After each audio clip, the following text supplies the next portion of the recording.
We have 4 speakers, and they will speak in this order. That's Alexei Osachi from Moscow, Carmen Vidor from Pamplona, Mina Yamshidi from Leipzig, and Vadim Nikolin from both, with 2 affiliations, both from Leipzig and Moscow. So this whole session will be very technical. It's about the analysis of electrophysiological data. They are in general very complicated, mostly due to the high temporal resolution. We can not only measure them at different sensors or localize them to sources. They also have very different features. They can have oscillations at various frequencies with different amplitudes, different instantaneous frequency, different phases, and all these features interact with each other. And the question is how to correctly interpret that. What can we see, and how do we avoid any misinterpretations of the data, and what do these results actually mean? So now I would like to start with the first speaker, and this is Alexei Osachi from Moscow. Guido, thank you very much for the introduction. And I will speak today about methods to how we can estimate networks from magnetoencephalographic data, and can do it in such a way that the networks are actually treated as sources, and sources is something that we already gotten used to and have a lot of different methods to deal with them. Okay, so this work is a joint work of 2 of my students, Daria Kleeva and Dmitry Altukhov, and let's proceed. So I belong to the Institute for Cognitive Neuroscience now at High School of Economics, and this institute is led by Vasily Klucherev, and we have several subdivisions in the institute. In particular, we have 2 centers: Center for Bioelectric Interfaces at IDirect, and Center for Decision and Cognition, and Decision Making, that is directed by Anna Shestakova, and Yuri Shtirov is the scientific leader of the whole institute. Okay. So we talk about communication today, or communication between different neuronal populations, and it has been pushed forward a famous hypothesis by Pascal Fries that the neuronal populations, in order to communicate, they need to have their activity synchronized. Okay, this is a well-known postulate now, and therefore, when looking for synchronous sources for networks for the information exchange in the brain, we are looking for the brain activity in different brain locations that tends to be synchronous. Okay, so when we look at the activity with non-invasive methods such as electroencephalography or magnetoencephalography, we have the problem which is known as spatial leakage, and it lies in the following. So if we consider a single sensor, it obviously measures activity from the green source, and it also measures the activity from the red source. Therefore, when we compute different measures of coupling, which to this different extent try to estimate the amount of common signal present in X1 and in X2, there will be some commonality, not so much due to synchrony of the activity of the red and of the green source, but due to the spatial leakage that the signal from the red source leaks into both X1 and X2, and from the green source as well. So therefore, one of the approaches is to simply solve the inverse problem and look at the activity of different sources and try to measure different ways, different indicators of synchrony of the time series. Okay, but it only partly alleviates the problem, because we all know that inverse problem of MEG and EEG is ill-posed, and any estimate of activity of any source contains leakages, natural leakages from other sources. Guido and Nolte in 2004 suggested the use of imaginary part of coherence, which is immune to the spatial leakage phenomenon. If we consider sources which are not rotating, then we can safely look at only the imaginary part of the cross spectrum of the data, of the sensor data, and estimate their underlying synchrony. And on the top of that method, there are different techniques were developed, but all of them, this were not a focus only on the imaginary part of coherence. And the imaginary part of coherence is blind to zero phase coupling, to the coupling where the delay between the source activity is zero or close to zero. Okay, so our goal here is, on the one hand, become sensitive to zero phase coupled data, and on the other hand, to avoid the two-step procedures that I just mentioned, where you first take the data, solve the inverse problem, estimate the time series of the sources, and then apply different methods to assess the extent of synchrony between the activity of these sensors. Okay, so we are trying to avoid this two-step procedure in this talk, and we want to target zero phase coupling. And there is a lot of evidence primarily in the invasive recordings about the zero phase coupling. I listed several of them here, and I think there are many more to come or to discover in the existing literature. And the mechanisms that give rise to the zero phase coupling can be several. One of them is the mechanism where there is a common source that drives to other sources. And for instance, if this common source is not visible in MEG, for instance, it can be a deep source, a radially oriented source, then we will have two other sources zero phase coupled.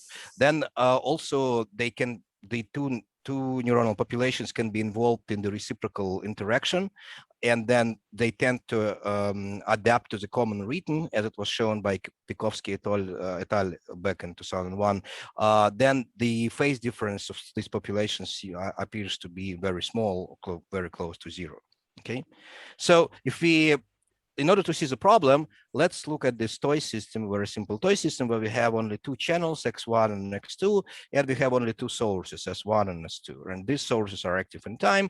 And then obviously our measurements on the sensors is written as a linear combination of the topography of the first source, G1, and on the second source. And the coefficients of these linear combinations are the instantaneous activity of these two sources. Okay, then since we are looking into the coupling of sources, we are most likely looking into something which is periodic. Therefore, it's much more convenient to look at it in the time frequency domain. For instance, we can take the either short-term wavelet transform or short-term Fourier transform or wavelet transform, or we can do it differently through Hilbert transform of the data filtered around some F0, and we can obtain frequency domain picture of the sensor signals, okay, which is X of T and F.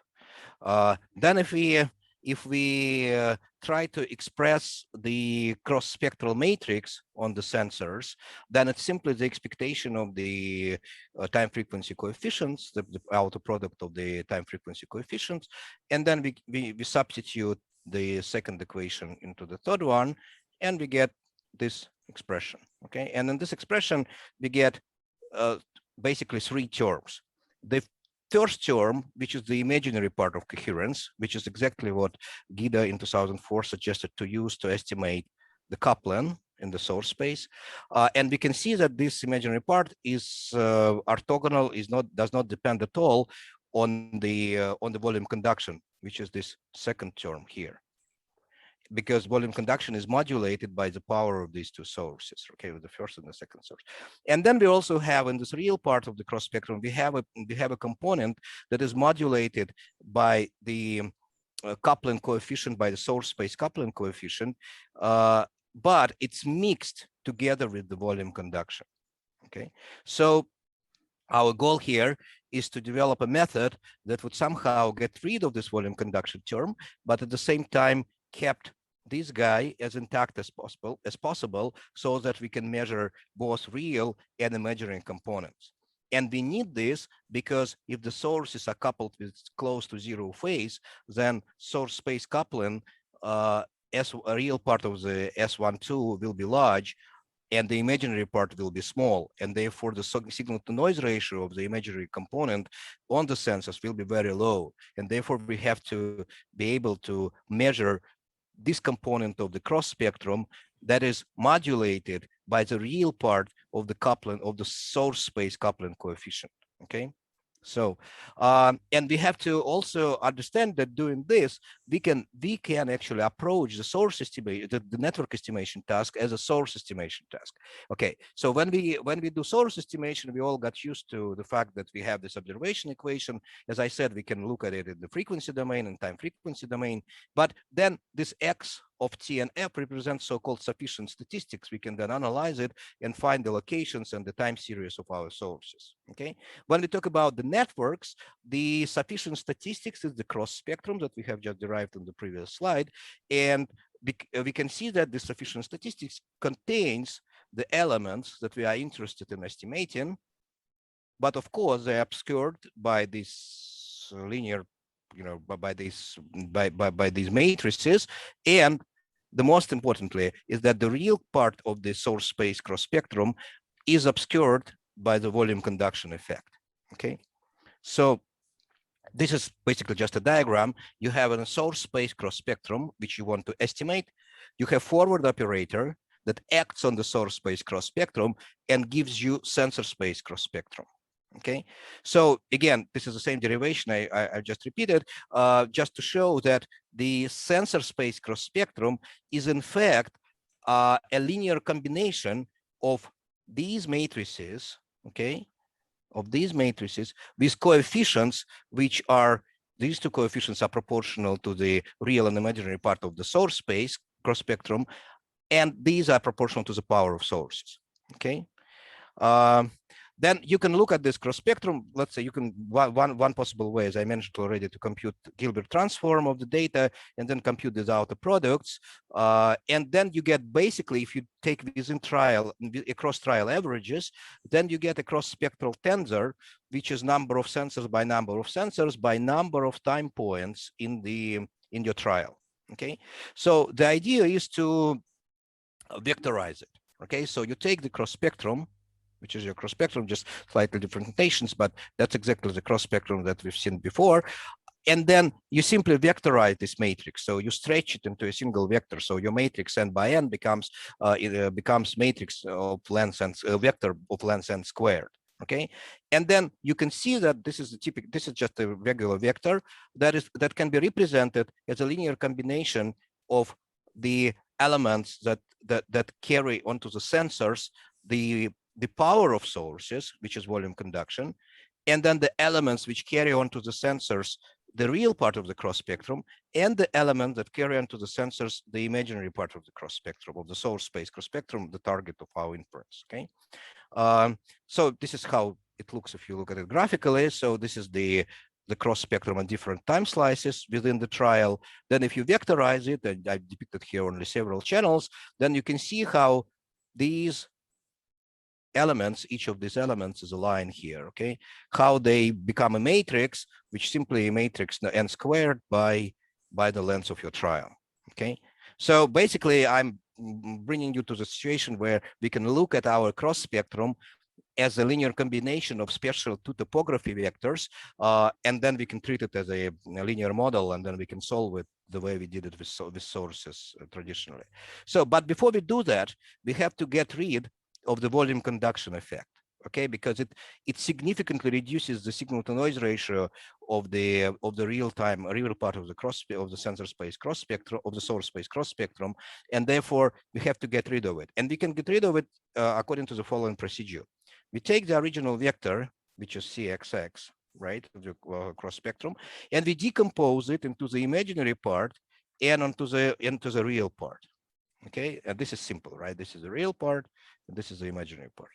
And then you take the real part, and you realize that it actually comprises the two terms. The first term is volume conduction, which is here, and the second term is actual term that is modulated by this source space cross spectral coefficient, your target. Okay, and then if we are lucky, we can perform a projection of this vector away from the spatial leakage subspace, so that we remove from our original vector, we remove the contribution of the spatial leakage and obtain our new projected CXX, which has the influence of volume conduction significantly reduced. Okay, that's a general idea of the method, and you can see how it works if you first look at you just simply plot the norm here of the topographies that those QII, which carry onto the sensors the volume conduction effect. They're shown in the sandy color here, and the blue color corresponds to the real component, the norms of these guys, and the norms of the imaginary part are shown here in red. Okay, we can see, which is clear, at the correlation between the topography increases, we see that the real part component norm grows and the imaginary part component decays. But you could, what you have to carry out from this plot is that the volume conduction term is very powerful. Okay, the product of GI, GJ, GJ, and the sum of those is pretty large. Okay, so our goal is to get rid of this guy and retain as much as possible this blue and red one.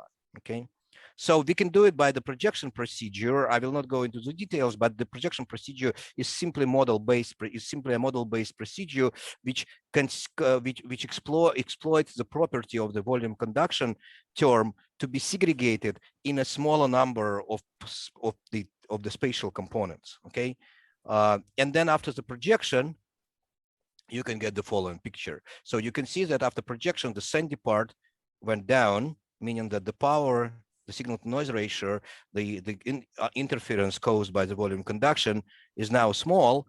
The imaginary component, of course, stays intact because it's simply orthogonal, and the real part component gets affected, but not only partly. And also we can take this into account because we know exactly how the topographies of this imaginary part get affected by the projection. We can simply model that, right? This is how the original cross spectrum, like single slice of the cross spectrum, single time slice, and the projected cross spectrum look. So, and even without going further into source estimation step, we can also use this projected cross spectrum in different machine learning applications when we are interested in actual coupling and not the power of sources, right? First, we want to set up the problem and ask how much coupling between sources allows me to, I don't know, distinguish different motor imagery states, for instance, right? And so this can be done on the sensor level by applying the projection that I just described to you. Okay, but if you want to do into the source space, then we can basically look again at our projected matrix, which can be represented as the summation. We remove this volume conduction part from this equation because it's weak, and we put it in the error component here. And then we basically see that our vector of our cross spectrum is a linear combination of these projected topographies with cross spectral coefficients. Now they're again complex coefficients. I unfolded it together. Okay, and then basically we can this looks exactly at an observation equation for the sources, except that our sources now are dyadic networks, and our source time series or time frequency series is the cross-spectral coefficient in the source space. Okay, so now we can either scan our cross spectrum like we do with dipole scan, right? We can multiply it by the normalized version of QIJ, and we can make this scan and select the guys that cross the threshold and say that those are networks. Or we can do rap music, full-blown rap music estimation, or we can also do global imaging. Okay, so I will show you example of the dipole scan procedure. We'll skip this. So this is the simulations first. So we simulated 3 networks. The time series of these networks, they overlap in time. The first network is active during the first half of the data of the trial, the second during the second half, and then the third network, which is active in the middle. Okay, it can be seen that the Psico scan for the small phase shift works quite well, recovers the needed networks. At the same time, the imaginary part of the cross spectrum equipped with the ICS beamformer fails to detect 3 networks, and the geometric correction scheme also with the ICS beamformer also fails to detect proper networks. And this is for pi over 20. When pi over 2 situation, the imaginary cross spectrum with the ICS worked quite nicely. I just not show you the slide to save time. Okay, and what's important with this approach, we gained the invariance for the phase shift. So if we take only real imaginary part of the cross spectrum, as expected, we have difficulty detecting networks with small phase shift. This is the area under ROC curve. And for the real part of the cross spectrum after projection, we have problems with detecting the sources which are coupled with pi/2 angle. But we combine two together, we get this yellow curve that allows for more or less uniform sensitivity over different phase lags. Okay, so we did some Monte Carlo studies where we placed sources at different locations, and the method, and it worked quite nicely, and then but the method suffers because we do not do any normalization, and as soon as we do normalization, we lose quite a bit of sensitivity. Therefore, the method will suffer from the very powerful source that will be present in all sensors and can be detected as and can influence coupling detection. Therefore, we have developed a statistical test based on the visual distribution, and this test extracts from the data the parameters of activity of sources, just the powers, and then creates the surrogate data basically, and we test the actual observations against the surrogate data, and we also have demonstrated it recently that it works quite nicely and allows to detect false networks, and we even applied it to real data already and see that some of what we thought were real interactions were actually not such. But yeah, it works reasonably well, and we applied it to the real MEG data analysis where we have the mental rotation task. The subject is presented with the hand and the drawing of the hand, and you have to mentally rotate it and understand which hand it is, the right hand or the left hand. Okay, so we found these kind of networks. We found interaction of some activity in the inferior in the ventral visual pathway with the motor cortex. We found activations in the gamma band, the frontal lobe again with the motor cortex, and the details, of course, you can see in the paper which has been published in Neuroimage in 2018.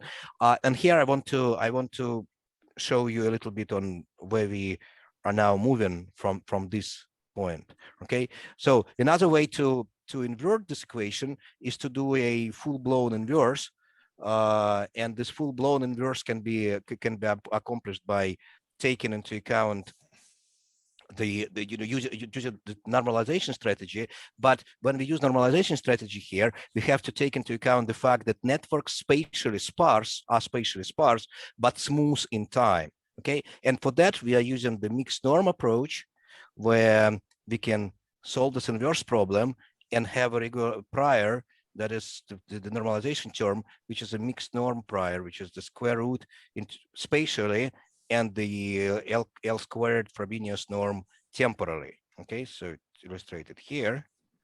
And this approach with approximating this thing with iteratively reweighted least squares on each iteration, we can we arrive to actually a very simple iteratively reweighted problem that we solve. And here how it works in simulations. We haven't done it yet in real data, but here's the same set of simulations. Those are the networks, simulated networks, and the temporal profiles of the recovered networks. And this is just one of the ways how this global optimization approach, similar to what we do with sources, can be applied to network analysis. Okay, another approach is to use priors, or to complement that mixed norm approach, for instance, with priors that are derived from the connectivity matrix, which is with structural connectivity matrix, which is obtained from the diffusion tensor imaging. And then we can again cast this problem as a global source estimation problem. But in this case, the networks are, the sources are not sources per se, but dyadic networks. Okay. And also, of course, this kind of approach illustrates how to very easily to use the entire Bayesian formalism and to incorporate also network level dynamics, which can be derived from the data, maybe some priors on which networks interact with which networks. This thing can also be incorporated into the solution of the inverse problem, into network-centered solution of the inverse problem. So that completes the talk.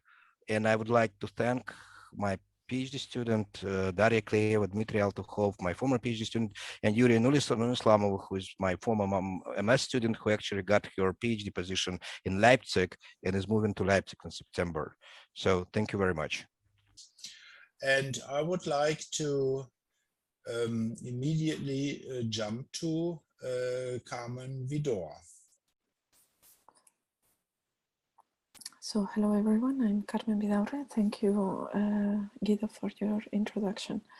Today I will be presenting a method called peak frequency decomposition, which is a method to find a brain source that whose peak frequency is changing in correlation with an external variable. This work has been done in collaboration with Guido Nolte, Mina Yamshidi, and Vadim Nikulin. And I'm from the Public University of Navarra in Spain. And my colleagues are from the UK Hamburg, MPI Leipzig, and HSV Moscow.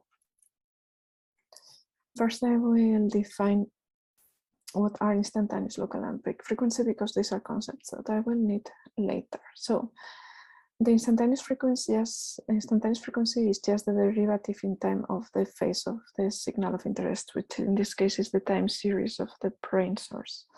The local frequency is a weighted average of the instantaneous frequency over time in the time window of interest, with the magnitude weighted with the magnitude of this analytic signal, which is the envelope, and also normalized by it. But it's also related to a weighted average of the frequency, and the weighting is done with the power values at the frequency bit of frequency bins of interest, and this is normalized also with the power values of I just said. Talked about the frequency bins of interest also in the frequency band of interest. So peak frequency is just the maximum frequency of the power spectral density of the signal. In neuroscientific literature, the peak frequency variations have been linked to input changes of neural population. So they are interested to study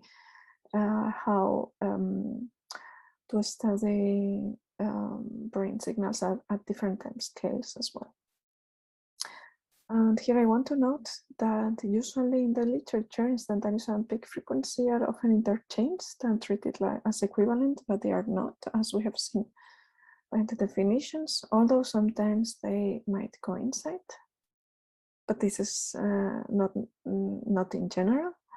And also that despite that there is a mathematical relation between the local frequency and the instantaneous frequency, local frequency is not used in neuroscience as an estimate related to instantaneous frequency. Actually, the estimate of local frequency is very clean, whereas instantaneous frequency is quite noisy to estimate. So it might be a good alternative if we are interested in actually instantaneous frequency. And here we see some examples of what I just told you. So on the upper left corner, we have toy data. It's just an oscillation at 10 Hertz. And it's a peak that is symmetric around 10 Hertz. And their peak frequency, instantaneous frequency, and local frequency coincide. However, in the rest of the cases, these are real data of resting state of 3 different subjects. And here we see that peak frequency, instantaneous and local frequency do not necessarily coincide, but instantaneous and local frequency are very close to each other. They are almost the same. And here we see a definition of local frequency in mathematical terms. So it's, as I said before, like a weighted average in frequency domain, weighted with the values with the power at some frequency bins, but this power is of the analytic signal. This analytic signal is defined as the signal of interest, which is a real signal. In this case, the time series of a brain source.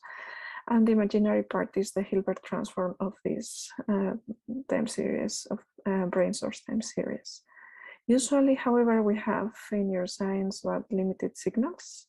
And in case that we are not interested in f equals 0, then our definition of local frequency can be written in terms of the power of the brain signal at the specific frequency bins.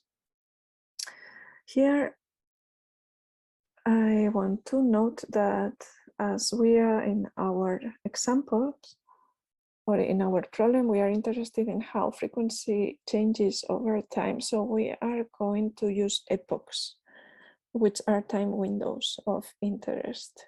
And also we have discrete time signals because they're real signals that we acquire. And instead of integrals, we have summations. Finally, I also want to note that the power of the signal of interest at frequency bins can also be written in this way, like this is a complex number, multiplying a complex number with its conjugate, then we have the magnitude square. And because we are talking about extracting sources, we need to introduce the forward and the backward model of the EEG.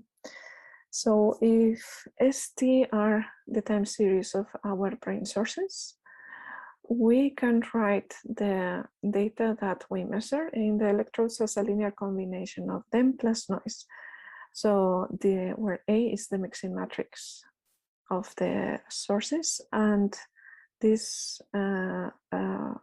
is additive noise, this term, this epsilon.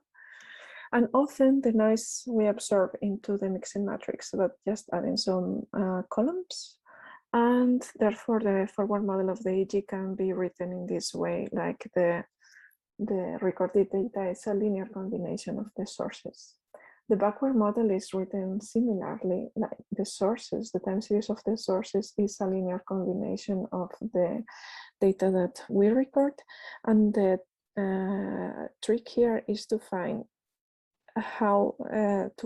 out how W should be in order that it fits our purposes, in this case, to find the peak frequency that is maximally correlated, peak frequency changes maximally correlated to changes in an external variable. So here we have 4 and 5 are respectively the forward and the backward model of the EEG. And we have seen before in our definition of the local frequency that we are actually interested in the frequency domain, in Fourier domain. So we just apply the Fourier transform to the previous 4 and 5 equations, to the forward and the backward model. And then we have the same forward and backward model, but in frequency domain. Fine, so we actually want to have or to find the local frequency of a source. And we can write this source in terms of the a spatial filter, which is one column of this latent factor matrix, and that was in our backward model. And actually, this is the square, so the power of the brain source at some specific frequency and some epoch can be written like this in terms of the spatial filter. In this case, we just use the real part because the matrix XFE is Hermitian. So by the result is Hermitian as well when we multiply this, and by multiplying on the left and on the right with a real value vector, then the imaginary part cancels. So we can just reduce this to the real part. Okay, so by applying the local frequency formula, we obtain this. And this is a way where we can compute the local frequency of one brain source, depending, and which will be depending on the spatial filter that we need to find. And the interesting bit here is that one can approximate the peak frequency by using the local frequency formulation by elevating the magnitude of each of the power of the frequency events of interest to some value that is relatively high. And in that way, we can use the local frequency to the local frequency definition to have an approximation of the peak frequency. In practice, a value, we just did some experiments, and a value of 5 might be a good trade-off between the softness that we need to have in the function in order to have a good to perform a better optimization and the approximation to the peak frequency. And here we see a graphical example of what I said. So we have the peak frequency and the local frequency of some PSD. And by elevating these values to a higher power and computing again the local frequency, we see, well, the peak frequency does not vary, but the local frequency is every time closer to the peak frequency, and this is what we are going to use. So our goal is to find a brain source of maximal correlation with whose peak frequency is changing maximally correlated with a target. And for that, we need to minimize this term, which is just a standard equation for solving ordinary linear regression. So here we see we have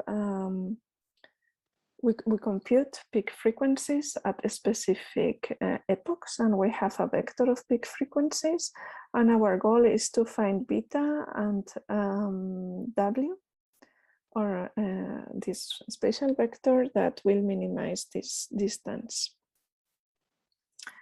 And as I said, because this is the standard equation of solving linear or ordinary linear regression, beta can be written like this.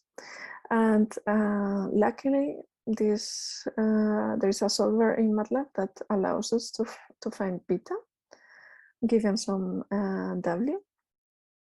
And that it's going to change in each iteration, which is called LSQ nonlin. And in order to improve the optimization, we just standardize Z and F during the optimization. And because this type of optimization procedure can be stuck at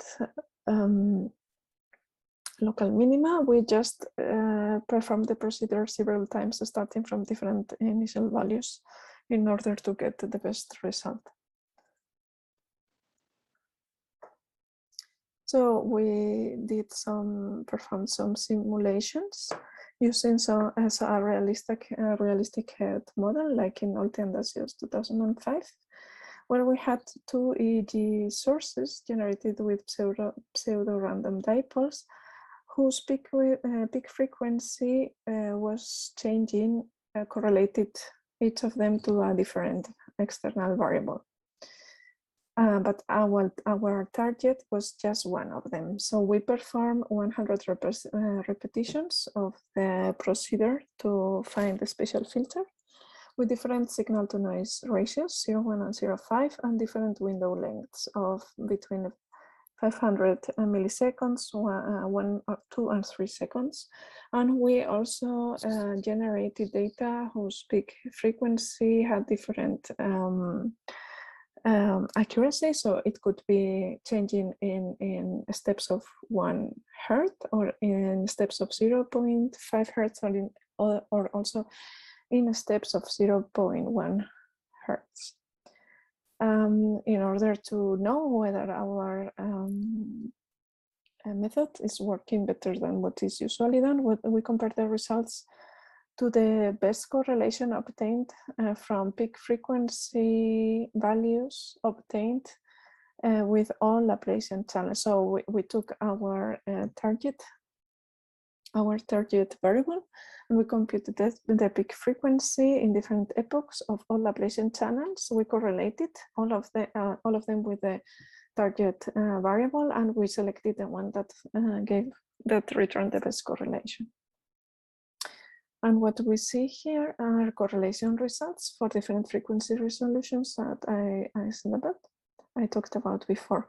So we have signal to noise ratio of 0.5 and 0.1 for our method, which is called peak frequency composition, and also for the Laplacian channels, and the difference between them are significant in all cases. So here we see that for different time windows, we have really high correlations with the method we are proposing, whereas with Laplacian channels, the correlations go up to 0.5, which is also good, but our method obtains almost around 0.9, results of 0.9. This correlation is high regardless the resolution, the frequency resolution. Here you see that for time windows under 1 second, we don't have correlation values, and this is because the Laplacian channels did return to values that were too similar between each other in different epochs, and the correlation returned not numbers. We also observed that so starting from 1 second on, the results are much better.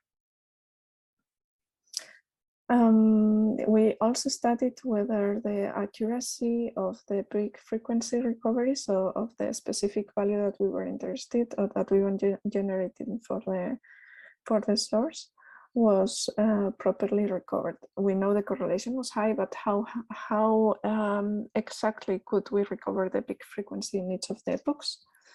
And what we see is that the signal to noise ratio, of course, plays an important role, and also the window length. So with windows that are lower than 1 second, it's almost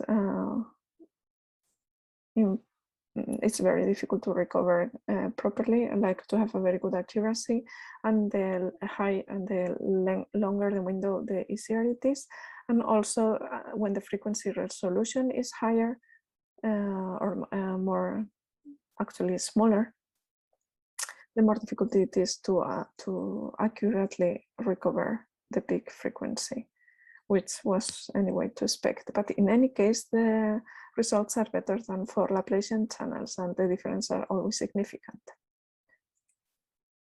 Finally, it is very interesting or very important to know whether the pattern that we recover resembles the source that we generated.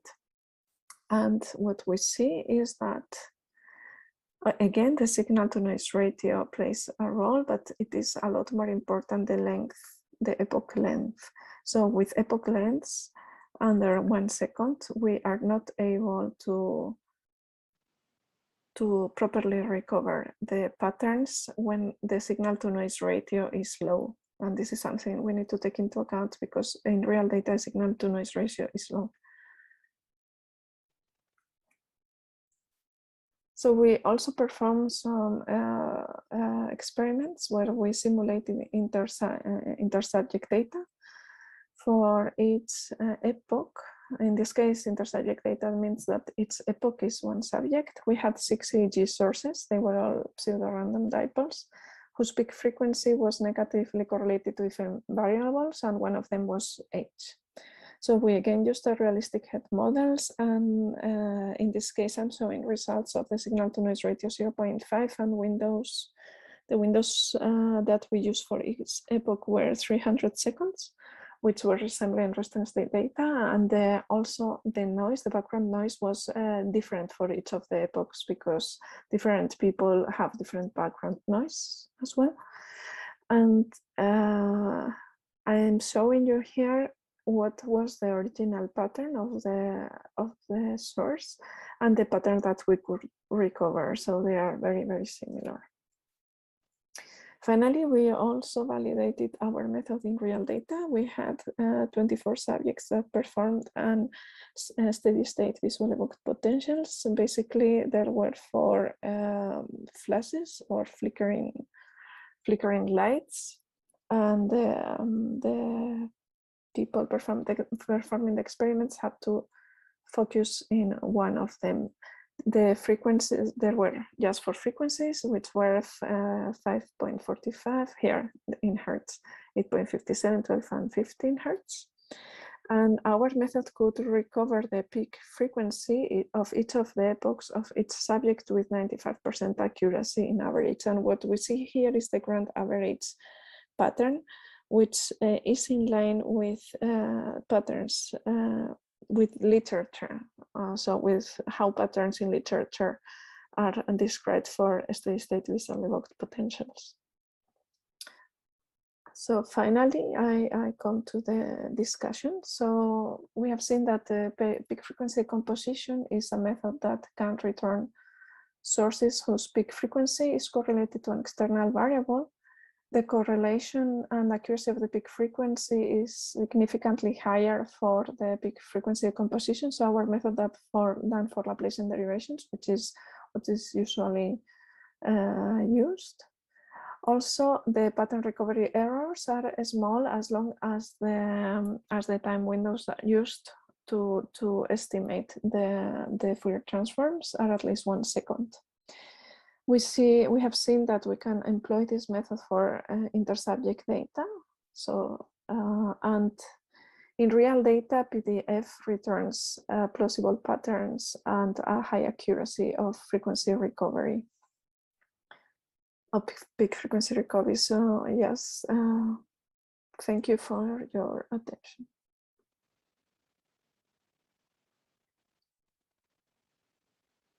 Thank you, Carm, for this interesting talk. And I would like to immediately jump to Mina Yamshidi. The stage is yours, Mina. Thank you, Guido. And you see my screen, yes? Yep. Yep. So I'm happy to present my a part of my PhD work here about cross-frequency synchronization, and I will explain you what it is and what are the challenges. I'm doing my PhD currently at the Max Planck Institute for Human Cognitive and Brain Sciences in Leipzig. Specifically, I will address the challenge of cross-frequency coupling when we are having non-sinusoidal shaped signals. As an introduction, let's first look at synchronization. We saw in Alex's presentation that we have within frequency synchronization, and it's widely studied with EEG and MEG. And in this very simple example that I have here, we have 2 almost exactly similar signals, and you can see that each cycle of the red signal is exactly matching the cycle of the magenta signal, and the troughs are happening exactly at the same time, the peaks the same time, and also the phases are changing in accordance to each other. And this can be generalized for any arbitrary phase shift. However, cross-frequency coupling comes into play when the signals are not in the same frequency band. In this example here, I have the yellow signal, for example, assume that it's 3 Hertz, and the magenta signal, which is 2 times faster, 6 Hertz, is also changing its phase profile in accordance to the yellow signal. Exactly at each cycle of this yellow signal, you observe exactly 2 cycles of this. And if I accelerate this signal 2 times faster and bring it to the 6 Hertz frequency band, then they will be within frequency synchronized to each other. Regarding brain signals, there has been a couple of studies discussing these 2 synchronizations as possible mechanisms for integrating spatially and spectrally distributed information processing in the brain, because as Guido mentioned at the beginning, information processing in the brain is not only happening at the spatially distributed regions, but also they have different frequencies. The signals in the brain are not as sinusoidal as we saw in the previous slide, and they have there has been studies showing that the brain signals have actually non-sinusoidal shape. Let's first look at a simulated signal, a sawtooth wave signal, and it's 6 Hertz. So this is 1 second, and I have exactly six cycles of this signal here. In the Fourier transform of this signal, I expect to see a very large peak at the 6 Hertz. And because this is a periodic signal, then at the integer multipliers of the 6 Hertz, I expect to see other peaks. Here, 12 Hertz, 18 Hertz, 4 times 6 would be 24, and so on and so forth. These are called the harmonics of this signal. So I have a fundamental frequency, which is also the first harmonic, and then the second harmonic, the third, the fourth, and so on and so forth. Here I have filtered this non-sinusoidal sawtooth at its fundamental frequency, or the first harmonic, which is 6 Hertz, and then at the seventh harmonic, which is 42 Hertz. Interestingly, if I make this signal 7 times faster, you can see that they are completely synchronized to each other. And this refers to an important intrinsic property of these harmonic signals, that they are by construction phase coupled to each other, or cross frequency synchronized to each other.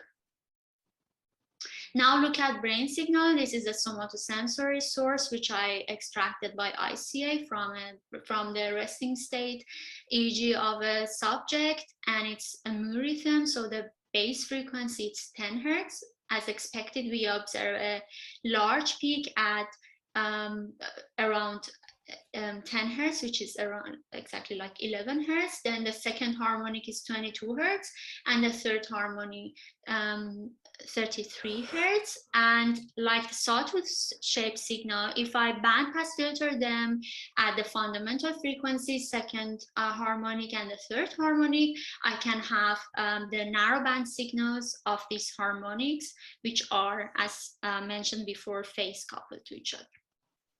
A little bit more formal, if I have a non-sinusoidal shaped signal, I can write it as the superposition of its harmonics. And without loss of generality, I only talk about the second harmonic, because especially for neuroimaging electrophysiological data, the third harmonic and on, they have low power because of low signal to noise ratio. So here you see the non-sinusoidal comp-shape signal filtered at its fundamental and second harmonic frequency band. If I add them with a multiplier together, then I can approximately reconstruct this signal up to this error here that I have. So this is exactly what we do in most of the analysis pipelines. We bandpass filter the data and then analyze each of these narrowband signals separately. But think of a very simple situation that I have a single non-sinusoidal signal. If I bandpass it and analyze each of these signals separately, I lose the interaction between these two frequency bands. And in a real case that I have many other sources mixed with this signal, I can easily mix this, confuse this S2, which is a harmonic of a single signal, with true oscillations with the same frequency. But where does this analysis convention become challenging? I have here 2 examples. The first of it is from an earlier work of my PhD, where we introduced a new source separation method for separating cross-frequency coupled signals. And because it is based on analyzing cross-frequency, analyzing bandpass filtered signals, if I place a non-sinusoidal shaped signal at a single source here in the somatosensory region, then the method tells me you have 2 sources at the 2 frequency bands coupled to each other, but they have similar topographies. And the method is unable to understand that I had actually one single source, not two sources. There we said, because we have similar topographies, we can say most probably these two processes originate from a single non-sinusoidal shape signal. But the method by itself cannot distinguish these two, which come from harmonics of these, or two distinct processes. This becomes more challenging if I'm doing connectivity analysis. In this case, look at this schematic example that we have two alpha sources, but non-sinusoidal, and they are coupled to each other. It means that their fundamental component is coupled to each other, and the rest defines the shape. So if I bandpass filter these signals at the alpha band and beta band, I have a connectivity between these two regions at the alpha band. But because we mentioned that the harmonics are phase coupled to the fundamental component, I have a cross-frequency coupling between the alpha band and the beta band at each region by construction because of the wave shape. And because of having these relationships, I observed not only this connectivity that I simulated, but also other connectivities within frequency in the beta band and across region cross-frequency coupling. So we call these dashed line and dotted lines spurious connectivities because they are between alpha and betas, which are not separate processes, but these beta oscillations originate from harmonics of this alpha. If I had some beta oscillation which was independent of this alpha, then we could have Ginian cross frequency, as I show you in an example in a couple of slides. So here we have spurious connectivities and the genuine one that we simulated, and this is not desirable to have so many spurious connectivities. Think of a very complex real world example. So in the ideal case, having an algorithm which cleans the multi-channel data from harmonics would be desirable. And that's exactly what I would like to introduce in this presentation, our recently developed method called harmonic minimization or Harmoni. The first steps are very similar to the conventional pipelines, that is bandpass filtering. So let's say I am interested in 10 Hertz and 20 Hertz. I bandpass filter my signal, I have a single signal, I bandpass filter it at 10 Hertz and 20 Hertz, and the Hilbert transform would bring it to the complex domain. And what we want to do, we want to clean this 20 Hertz signal from any component that can be harmonic of the 10 Hertz process. And because the harmonics are phase coupled to each other, we say if there is any component in the 20 Hertz signal that is harmonic of the 10 Hertz process, its phase here should be recovered from the phase of the 10 Hertz process. And we do what we do then, we accelerate this signal 2 times, and in the general case n times if we are talking about the nth harmonic. And we estimate the harmonics here by a multiplier, actually a complex multiplier of this accelerated version of the 10 Hertz process, and then we subtract it from the 20 Hertz signal, and we find the best multiplier which minimizes the PLV of these residuals and the 10 Hertz process. And then after we find this optimum C, then we subtract the estimation of the harmonics from the original 20 Hertz signal, and then we have a component here which is originating in this 20 Hertz signal, but not coupled to the 10 Hertz component. The connectivity pipeline is as follows. It gets the multi-channel signal, bandpass filters it in the fundamental and harmonic frequency component, let's say 10 Hertz and 20 Hertz for n equals to 2. And then because we are interested in source space analysis, we do inverse modeling. Then using parcellations, we extract Roy time series for each of them. And then we apply Harmoni on each of the Roy time series. So for each Roy, we will have one 10 Hertz or F0 signal and one 20 Hertz signal, which is cleaned from the harmonic components at that very region. And then by these, we can do Roy connectivity analysis within frequency at 10 Hertz, 20 Hertz, and also cross-frequency synchronization. To evaluate the method, we used basically simulations. We had simple simulations which didn't have head modeling, but also realistic simulations with two different scenarios, taking into account the volume conduction and mixing. Here I show you one of the scenarios of the realistic simulation. How was the simulation done?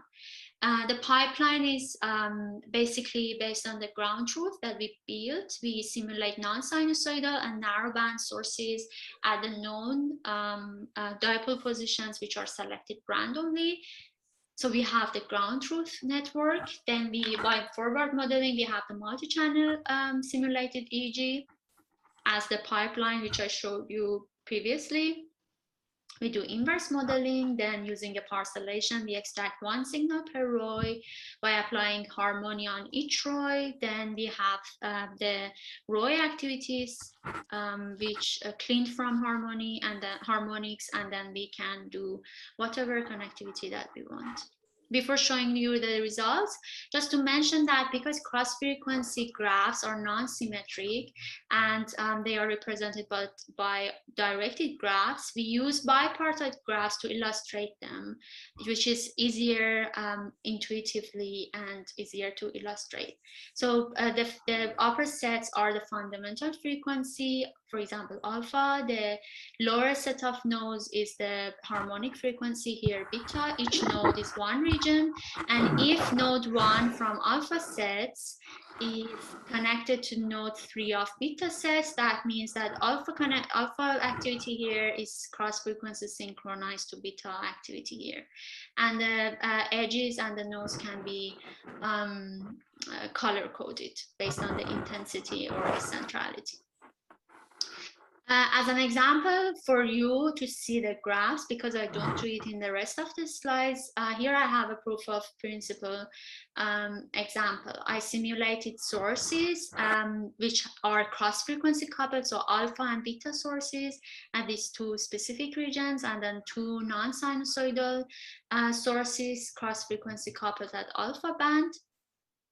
And in this circular graph, each node is one region. So I expect to see, as the ground truth, a connectivity between these two regions in the alpha band, because I had this connectivity simulated there, and also beta band, because I have a non-sinusoidal shaped signals and these two regions. For the cross-frequency coupling source network, I have a genuine cross-frequency synchronization as I simulated it here, but also because of this non-sinusoidal alpha connectivity, I have also spurious interactions within Roy and among Roys. Compute after forward modeling, inverse modeling, etc. Computing the alpha connectivity, it mimics the ground truth, taking into account the residual volume conduction. The beta connectivity is the same as we expected, and after Harmoni, these beta connectivities are suppressed. The cross-frequency coupling before Harmoni looks as what we expected in the ground truth, but after Harmoni, these spurious interactions are suppressed. So in the simulation scenario 1, as which I show you here, we had 6 sources, 3 pairs of connected sources. Two of them were non-sinusoidal 10 Hertz fundamental frequency, two of them were beta sources, and two of them were alpha sources. So these were independent of each other. At the alpha band, I expect two connectivities. At beta band, one true connectivity, one spurious, and for cross-frequency synchronization, only I expect a spurious connectivity. So what we see as the effect of harmony at the beta band, I use receiver operating characteristic curve and an area under curve of this curve, which has the false positive ratio and true positive ratio for each threshold of the network. And the larger this AUC, the better the detection task. And you see that after harmony, this area under curve increases significantly, but an important property here is that you can see those which have smaller AUC have more increase more after harmony, and that is shown when I examine the relationship of the percentage change and area under curve before harmony, and having a negative relationship shows that if I have a small area under curve before harmony, it corrects it more. And that's a desirable property. If the network is good by itself, we don't touch it. If it's not good, then we correct it.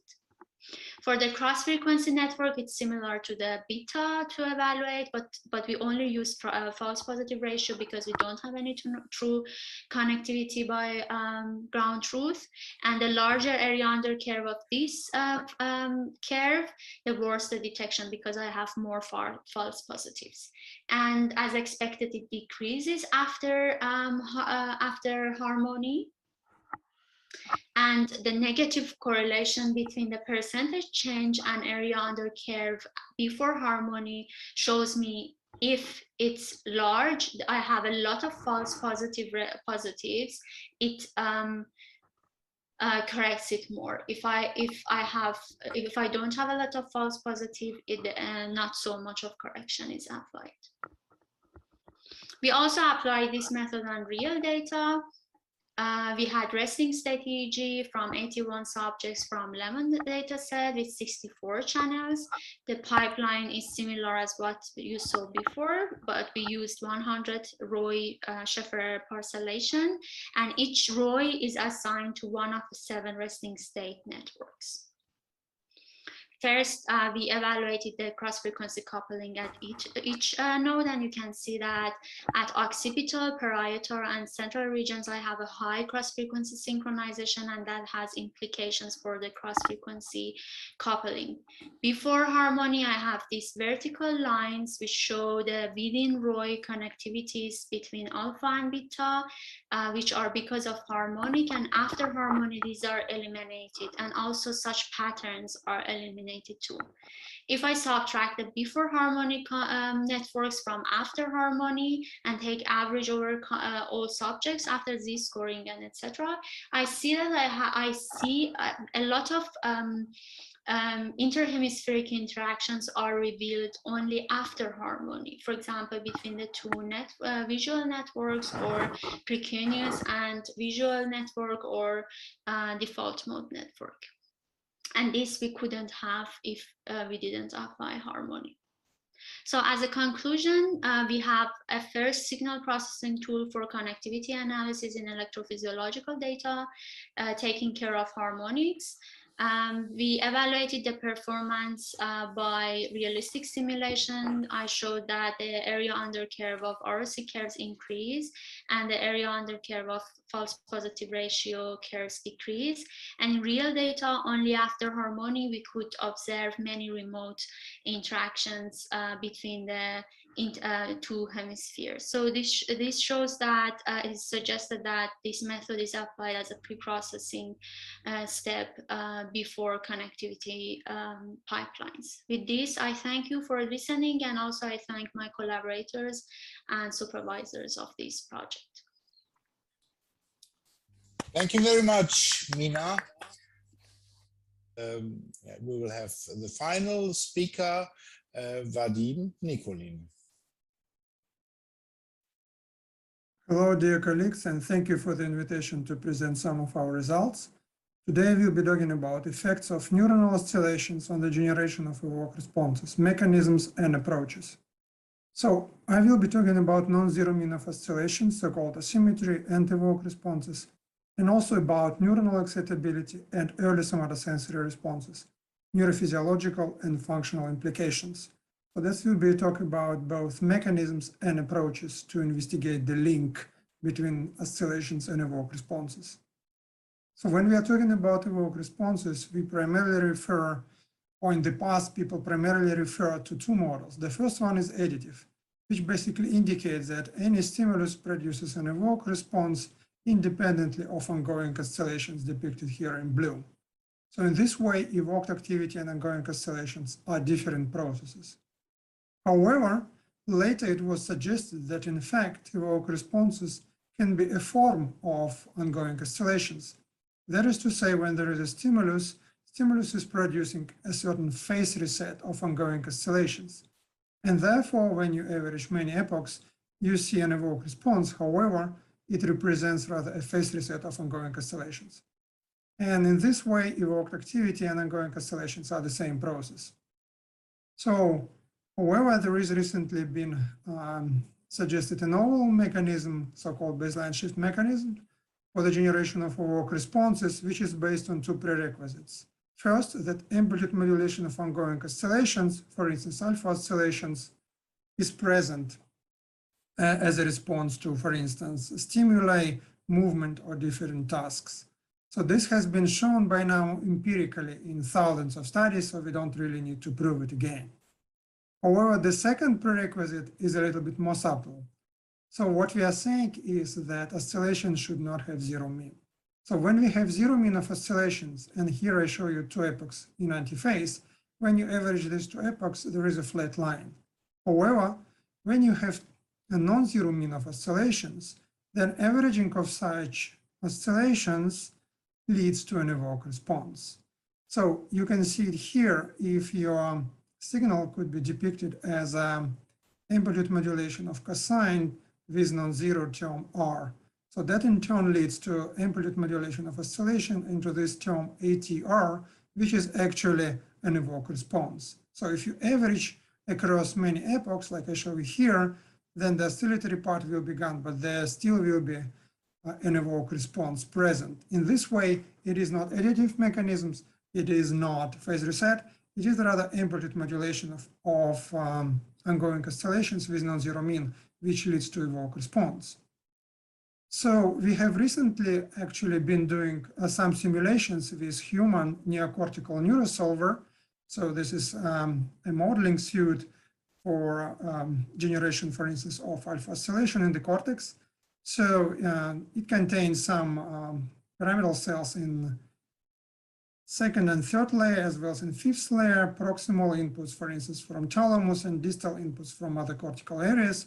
And so what we did, we systematically changed the weight of AMPA and NMDA synapses, as well as the density of sodium-potassium channels, and actually also the length of apical dendrites, to see whether we can reproduce the presence of non-zero mean oscillations. So here I would like to show you three examples where in one case we have, for instance, the dominance of proximal input. You can clearly see a very asymmetric oscillations. At the same time, when we have primarily distal input, then we also have a presence of non-zero mean oscillations. And when we have default values for the model, we also see that oscillations do not have zero mean. So, and we also varied a lot of parameters, as I showed you before, and almost always we detect a non-zero mean of oscillation. So this way in model, we already show that oscillations indeed have non-zero mean. So then we actually investigated also the functional significance of oscillations for the generation of evoked responses. So here we reasoned that two mechanisms can modulate evoked responses. On the one hand, as you know, alpha oscillations are associated with inhibitory processes. And therefore, we reasoned that the earliest visual responses will be suppressed by the presence of strong alpha oscillations in pre-stimulus interval. At the same time, we reasoned that late responses due to ERD of alpha oscillations with non-zero mean would also be generated due to baseline shift mechanism. So in order to investigate this, we used these special checkerboards, wedged checkerboards, which we presented in order to obtain early visual response C1. As you can see, it is quite beautifully recordable. We also observed an attenuation of alpha oscillations. And so in agreement with our hypothesis, we detected the attenuation of C1's response with the increase of pre-stimulus alpha oscillation. So if you bin your evoke responses on the basis of pre-stimulus alpha oscillations, then you can see that evoke responses corresponding to the strongest pre-stimulus alpha are actually decreased. So next, we also investigated non-zero mean of oscillations, and we use for this baseline shift index and amplitude fluctuation asymmetry index. And again, we showed that both of these indices showing non-zero mean of oscillation actually demonstrate the presence of non-zero mean alpha oscillations with a negative value. And interestingly, we observed indeed that the stronger ERD depicted here in yellow line corresponds to larger late evoke response. So this way, actually, in this study, we show that alpha oscillation can generate and change evoke responses both in a functional way, early evoke responses, and generate late evoke responses through baseline shift mechanisms. So, however, I would like also to bring another important aspect from baseline shift mechanism, and that's spatial synchronization aspects. So now this is a study by Bullock and colleagues where they measured a coherence of alpha sources in intracortical recordings. So what you can see here is rather rapid attenuation of coherence with a distance of just a few millimeters. And this is despite the fact that there is a considerable amount of volume conduction. So that basically means that while there are many sources in the cortex, they are not necessarily strongly synchronous with each other. So now what we did, we also did some modeling of population of neurons where each neuron was kind of generated as or represented by amplitude modulated cosine. And this oscillatory activity was suppressed at time 0. So here is the traces of individual oscillators. So now we had two populations. In one case, we had a population with high synchrony, as you can see depicted here with the skewed distribution. And also we had a population with low synchrony, so the uniform distribution. So if you measure amplitude modulation of oscillations averaged across many oscillators, then what you see a beautiful attenuation of alpha oscillations for a population with high synchrony and very low amplitude modulation for the population with low synchrony. So, and interestingly, if I would like now to ask you, what do you think would be this baseline shift corresponding to this? So the baseline shift actually would be not affected by the way you can detect amplitude modulation in, for instance, EEG and MEG recordings. So that means that it's very non-trivial on the basis of amplitude fluctuations of EEG and MEG oscillation to draw a conclusion about the exact relationship between amplitude modulation of oscillations and corresponding baseline shifts, because baseline shifts are in fact insensitive to the phase of ongoing oscillations. So now from this, we conclude that the typical picture is that due to baseline shift mechanism, when we have amplitude modulation, we also have a generation of evoke response. However, due to the spatial aspects which I presented to you earlier of synchronization of alpha sources, we might not detect amplitude modulation, but still there will be evoke responses generated due baseline shift mechanism. However, which we never have seen so far is that there would be an amplitude modulation of oscillation and no corresponding evoke response. This we have not seen it yet. So please let me know whether you've seen this situation. So now I would like to proceed with neuronal excitability and early somatosensory responses. So now here I would like to briefly cover the criticality idea for neuronal activity. So imagine that you have a neuronal network and the probability of each neuron to excite any other neuron is approximately 0.5, as time goes by, you have a whole saturation of the network. At the same time, you might have a situation when the probability of any neuron to excite any other neuron is rather very small. And as time goes by, there is an attenuation of activity. At the same time, there might be an intermediate level of excitability in this network, where the activity actually would not die in time, but it would persist. So this intermediate state is often referred to as a critical state, which is characterized also by special statistical properties in terms of neuronal activity, spatial and temporal. And at exactly this range, there were nice empirical and in vitro studies showing that there is an increased dynamic range, information transmission, and information capacity in neuronal networks. So now, in order to measure such critical state in EEG and MEG recordings, we use so-called long-range temporal correlations, which actually show how the signal is correlated with itself. And in our case, we use temporal envelope of oscillations. And we say that if correlation attenuate very slowly, according to power law, then we say that there are long-range temporal correlations present. So typically, we detect a presence of such correlations with the trended fluctuation analysis, where the exponents alpha equal 0.5 indicates white noise, while if the exponent is equal between 0.5 and 1, that indicates the presence of long-range temporal correlations, with them approaching value 1, indicating a proximity to critical state.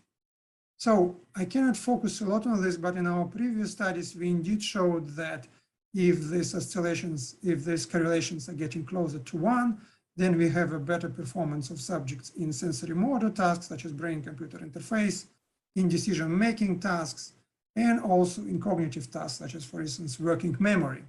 And also we showed a lot of relevance of this verticality idea for different clinical conditions. However, what I would like to mention to you is that we would like to bring this idea of criticality also to cortical excitability and link evoked responses and oscillations through this. So now in this study, what we did, we had pre-stimulus alpha activity, which, as you know, is also a measure of excitability with stronger levels of alpha corresponding to lower excitability. We also measured early somatosensory evoked response, N20, which is a very unique and nice measure of excitatory postsynaptic potentials, excitatory postsynaptic currents. So the first volley from thalamus in the cortex. So it's quite unique response because it's being the first volley from thalamus. The changes in N20 primarily reflect changes in membrane potentials of pyramidal cells. So therefore, any change of N20 would indicate the changes in excitability of pyramidal cells. So now, what we did, we stimulated median nerve of subjects with an interstimulus interval of about 700 milliseconds. So as you can see here, we obtained very robust responses, and N20 was indeed localized in primary somatosensory area 3B. And in order to extract single trials, we use canonical correlation analysis. And here I would like to show you that it is indeed possible in single trial to obtain this N20 response, which I would like again to emphasize directly allows you non-invasively measure excitatory postsynaptic currents. And then we analyzed these N20 responses over 1,000 presentation of median nerve shocks. And what you can see that at different latency, there are fluctuations in corresponding responses. And you can see, in fact, that the amplitude of N20 varies at different time scales. And interestingly, when we look at the long-range temporal correlations measured with DFA analysis, we indeed see an increase of long-range temporal correlations at the time of the presence of N20 component. And when we looked also over many subjects, then indeed we observed that the fluctuation of N20 indeed reflect, so to say, presence of long-range temporal correlations. So now the interesting thing in this was that if we average N20 responses with respect to the pre-stimulus alpha oscillation, then we see an interesting paradoxical increase of N20 with an increase of pre-stimulus alpha oscillations. And so what we also see is that the DFA exponents of pre-stimulus alpha oscillations and DFA exponents of amplitude fluctuation of N20 components, they are also correlated. So this in turn indicates that excitability as measured by alpha oscillations and by early somatosensory evoked responses, they are correlated. So they reflect similar mechanism. So now I would like actually to show you that how is it possible that stronger alpha corresponds to stronger N20 component? So as you know, depolarization and hyperpolarization of the membrane actually indicates increased and decreased excitability. So oftentimes people relate increased cortical excitability with larger evoked responses. However, with N20 response, it's a little bit more subtle. So if we think that N20 is generated by excitatory postsynaptic currents, which are to a very large extent are driven by the sodium ions, then what we see is the following. As membrane is getting more hyperpolarized, there is a more driving electrochemical gradient. So the current generated by opening sodium channels is larger. So that basically means if indeed alpha oscillation correspond to stronger inhibitory currents, as in general state, that would lead to a stronger generation of currents corresponding to N20. And since our voltages, which we measure, are proportional to the currents which we measure inside the brain, that would indicate in turn that indeed the stronger inhibition at the membrane potential would lead to stronger generation of excitatory postsynaptic currents, which was indeed what we observed in our study. So now I would like also to show you further the functional significance of these early somatosensory evoked potentials and how this significance can be detected non-invasively. So here we used a paradigm where either weak or relatively strong median nerve stimulation was presented. And people were supposed to generate between these two pulses, whether it was weak or whether it was strong, and they were pretty close in intensity. So again, we recorded early somatosensory evoked responses here, and we did again single trial analysis. So now, actually, interestingly, what we showed is that indeed, the changes in this in pre-stimulus alpha oscillations, as well as the changes in early somatosensory evoked responses, relate to ability of subject to detect weak or strong stimulus. So now, if you look at the alpha oscillations, when we bin them with respect to the very low alpha pre-stimulus or very strong alpha pre-stimulus, then what we observed when we use a signal detection theory and we use a criterion. So then we observe that criterion is getting smaller for smaller pre-stimulus alpha oscillations, meaning that you are more likely for higher excitability to say that you detect a strong stimulus. So however, if you look at somatosensory evoked responses, at an early somatosensory evoked responses, then we actually see an opposite thing, that for the most negative amplitude of N20, we have a larger criterion in contrast to a least negative somatosensory evoked response. So now we also use structural equation modeling in order to investigate the relationship between pre-stimulus alpha oscillations and initial cortical response and perceived stimulus intensity. So what we showed here that indeed there is a negative relationship between alpha oscillations and perceived stimulus intensity. And there is a positive relationship between initial cortical response and perceived stimulus intensity.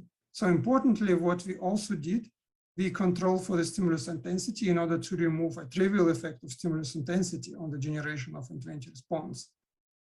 And interestingly, we also controlled for afferent different parameters such as thumb twitch and afferent flow from median nerve stimulation. So when we carefully control for this, we actually were able to show that both pre-stimulus alpha oscillations and initial cortical responses shape perceived stimulus intensity. So now just to summarize, so what I showed you is that non-zero mean of oscillation produces evoked responses, and we showed it also using a biophysical modeling.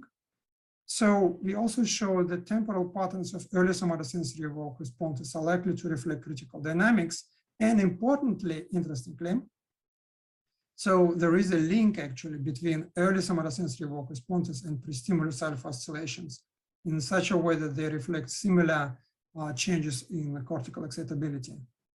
And finally, we show that changes of cortical excitability influence how stimuli are perceived from the earliest cortical processing reflected in N20 components. So these are colleagues who contributed to different aspects of the study. Thank you for the attention.